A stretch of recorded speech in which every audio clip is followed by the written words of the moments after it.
Engineering versus degree, degree versus diploma எது சரி? நீங்க 12th முடிச்சதும் எல்லாரும் கேட்குற ஒரு கேள்வி, நீங்க இன்ஜினியரிங் போறீங்களா? ஆனா யாருமே கேட்க மாட்டாங்க, உனக்கு அது பிடிக்குதா? இதுதான் பிக்கஸ்ட் ப்ராப்ளம். இப்போ ஒரு உண்மை என்னன்னா, எல்லாருக்கும் இன்ஜினியரிங் தேவையில்ல, எல்லாருக்கும் டிகிரி தேவையில்ல, எல்லாருக்கும் டிப்ளமா தேவையில்லை. ஆனா ஒவ்வொருத்தருக்கும் சரியான பாதை இருக்கு. முதல்ல இன்ஜினியரிங் பத்தி பேசலாம்.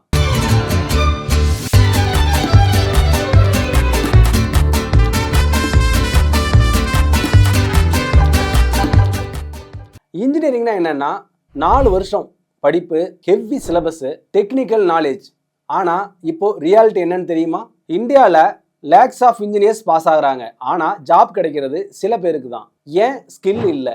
இன்ஜினியரிங் படிக்கிறவங்கள பார்த்தீங்கன்னா 3 கேட்டகரி இருக்காங்க.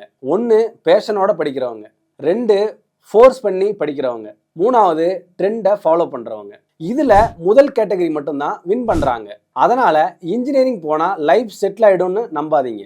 இப்போ டிகிரியில் பார்த்தீங்கன்னா பிகாம், பிஏ, பிஎஸ்சி இது ஒரு சேஃபான பாதை, ப்ரெஷரும் கம்மி, ஆப்ஷன்ஸ் அதிகம். ஆனால் அதில் ஒரு ப்ராப்ளம் இருக்கு. பல பேர் டிகிரி எடுத்துட்டு ஜஸ்ட் பாஸ் பண்ணுறாங்க, ஸ்கில் டெவலப் பண்ண மாட்டாங்க. அதனால தான் டிகிரி படிச்சுட்டு ஜாப் இல்லைன்னு ஃபீல் பண்ணுறாங்க. உண்மை என்னன்னா degree plus skill powerful combination. இப்போ டிப்ளமோ தான் அண்டர் ரேட்டட் கிங் அப்படின்னு சொல்றாங்க. 3 இயர்ஸ்ல முடிஞ்சிடும். டைரக்ட் பிராக்டிகல் நாலேஜ், குயிக்கா ஜாப் கிடைக்கும். ஆனா சொசைட்டி என்ன நினைக்கும்? டிப்ளமா ஸ்டூடெண்ட்னா வீக்கான ஸ்டூடெண்ட்ஸ். இது பெரிய தவறு.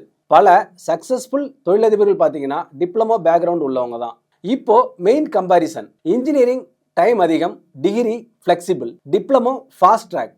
சேலரி பாத் எப்படி இருக்கும் பார்த்தீங்கன்னா, இன்ஜினியரிங் படித்தா ஹை பொட்டன்ஷியலான சேலரி கிடைக்கும், டிகிரி படித்தாக்க மீடியம்ல இருந்து ஹை லெவல் சேலரி வரைக்கும் கிடைக்கும். டிப்ளமா படித்தா சேலரி கம்மியாக இருக்கும், ஆனால் க்ரோத் அதிகமாக இருக்கும். இப்போ ஒரு முக்கியமான கேள்வி, நீங்கள் எந்த டைப்? தியரி பிடிக்குமா? அப்போ இன்ஜினியரிங். மல்டிபிள் ஆப்ஷன்ஸ் வேணுமா? அப்போ டிகிரி. குயிக் ஜாப் வேணுமா? அப்போ டிப்ளமா.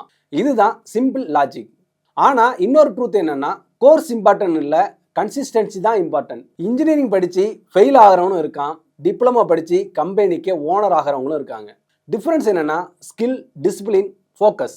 இப்போ பிக்கஸ்ட் மிஸ்டேக் என்னன்னா, எல்லாரும் போறாங்க நானும் போகணும். இதுதான் லைஃபையே டெஸ்ட்ராய் பண்ணிடும். உங்க வாழ்க்கையை கிரவுடுக்கு கொடுக்காதீங்க. உங்களுக்கு புரியறதுக்காக ஒரு எக்ஸாம்பிள்.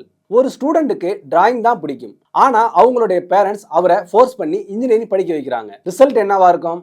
4 வருஷம் போராட்டம், no interest, no job satisfaction. இதே ஸ்டூடெண்ட் டிசைன் கோர்ஸ் எடுத்திருந்தா டாப் லெவலில் ரீச் ஆகிருக்கலாம். அதனால இன்ட்ரெஸ்ட் இக்னோர் பண்ணாதீங்க. இப்போ ஒரு formula, right course equal to skill plus interest plus opportunity. இந்த 3 மேட்ச் ஆயிட்டா சக்சஸ் ஆட்டோமேட்டிக். இந்த வீடியோவை முடிக்கிறதுக்கு முன்னாடி நீங்க ஒரு ப்ராமிஸ் பண்ணுங்க, நான் என் வாழ்க்கையை காப்பி பண்ண மாட்டேன் அப்படின்னு. நீங்களும் யூனிக், உங்க பாதையும் யூனிக்கா இருக்கணும். கன்ஃபியூஷன் இருக்கா? அது நல்ல விஷயம். நீங்க அந்த விஷயத்தை சீரியஸா யோசிச்சிருங்கன்னு அர்த்தம். கிளாரிட்டி தேவைன்னா கரெக்ட் இன்ஃபர்மேஷன் தேடணும். அதுக்காக யோகம் டீல ஃபாலோ பண்ணுங்க. உங்க கரியர் கிளியர் ஆகும். உங்களுக்கு எந்த கோர்ஸ் எடுக்கணும், என்ன படிக்கணும் அப்படின்ற சந்தேகங்கள் இன்னும் இருந்ததுன்னா ஸ்கிரீன்ல தெரியுற எங்களோட நம்பருக்கு தொடர்பு கொள்ளுங்க. நான் உங்களுக்கு என்ன கோர்ஸ் படிக்கலாம், எந்த காலேஜில் படிக்கலாம் அப்படின்ற விஷயங்களை தெளிவுபடுத்த காத்திருக்கேன். நன்றி.